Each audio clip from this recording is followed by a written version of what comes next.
Okay, hello everyone, this is Casey from WebBuddy. In this video, I'm going to show you how you can clear your WordPress website revisions using this plugin, Optimize Database after deleting revision. So you can just install and activate this plugin.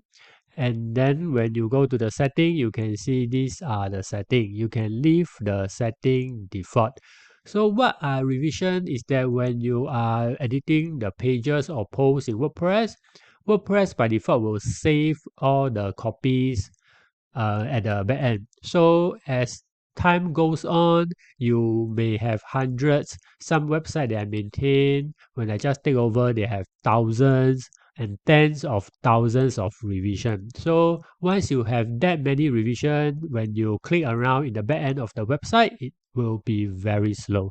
So when you encounter such slowness, you just install this plugin and then click on this Go to Optimizer and click Optimize. Okay, so it will help you to delete all the revision and then you will have a fast website. So I hope that you find this tip useful. Any questions, just feel free to post in the discussion below. Thank you.